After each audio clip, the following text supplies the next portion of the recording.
اعوذ بکا من حمزۃ الشیاطین بسم اللہ الرحمن الرحیم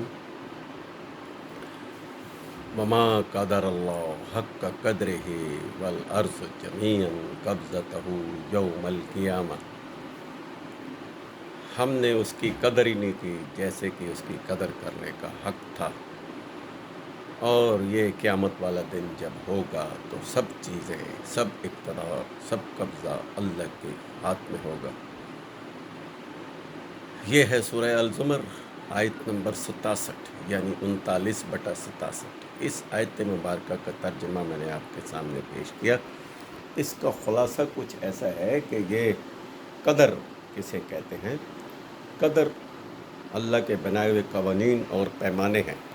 قدر اللہ اللہ کے قوانین کو کہتے ہیں، اور قدر اللہ اللہ کے بنائے ہوئے اوزان کو اور پیمانوں کو کہتے ہیں، اور جن اوزان اور پیمانوں پر یہ کائنات چل رہی ہے یہ اس کو کہتے ہیں قدر اللہ۔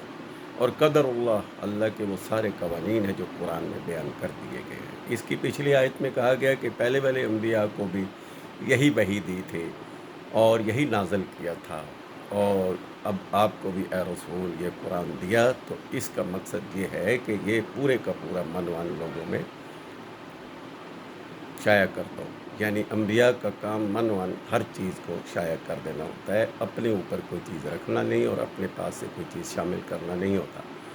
تو یہ ہے قدر اللہ، اور ورنہ پھر یہ شرک ہے کہ اللہ کی کتاب کے سامنے کسی کتاب کو، اللہ کی کتاب کے سامنے بزرگوں کی روایات کو اور اللہ کی کتاب کے سامنے دوسری چیزوں کو شامل کیا جائے۔ تو ارشد قرآنی کا یہ چینل بنائے اسی لیے گیا ہے کہ یہ پیغام، قرآن والا پیغام گھر گھر پہنچایا جائے، اور ہم پر یہ فرض ہے اور سنت رسول بھی ہے کہ اس کلام کو، اس کتاب کو لوگوں تک پہنچانا ضروری ہے۔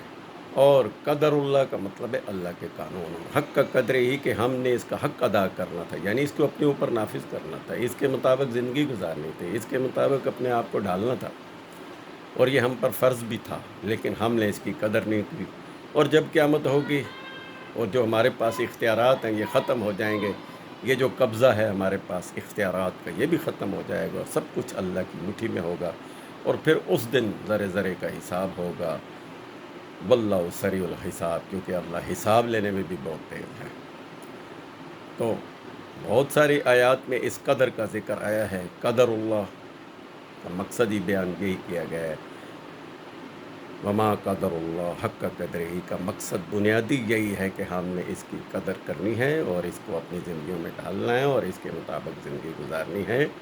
یہیں سے لفظ تقدیر بھی نکلا ہے، قدر اللہ سے تقدیر نکلا ہے۔ ذالک تقدیر عزیز علیم، سورہ انعام میں اللہ تعالیٰ نے کہا کہ یہ پرندے درندے جانور ان سب کی تقدیر اللہ رب العالمین نے لکھ دی ہے، کہ جس نے جو کرنا ہے ان کی جبلت میں شامل ہے، وہ اسی طرح کریں گے، اس سے پیچھے نہ ایک قدم ہٹیں گے، نہ ان کو اس کی اجازت ہوگی۔ مگر انسان کی تقدیر اور نصیب تو اس کے اپنے قصب کے ساتھ ہے۔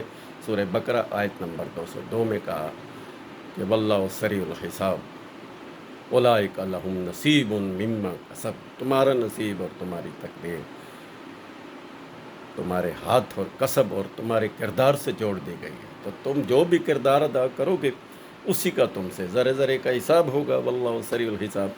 تو مقصد یہ ہے کہ وہ دن قبل اس کے کہ وہ قیامت والا دن آئے، ہم نے اپنا حساب دینا ہے اور ذرے ذرے کا دینا ہے حساب، اس میں کوئی استثناء نہیں ہوگا، کسی کو کوئی چھوٹ نہیں ملے گی، اور اس حساب دینے کی تیاری یہ کرنی ہے کہ وما قدر اللہ حق قدر، اس کی قدر کرنی ہے۔ اللہ نے جو ہمیں اپنے قوانین دیے ہیں، کتاب دی ہے، قرآن دی ہے، اس پر عمل کرنا ہم پر فرض ہے، اور اس کے مطابق اپنے آپ کو ڈھالنا، اپنے معاملات کو چلانا، اپنے گھریلو مسائل کا حل نکالنا، یہ ہے قدر اللہ حق قدر۔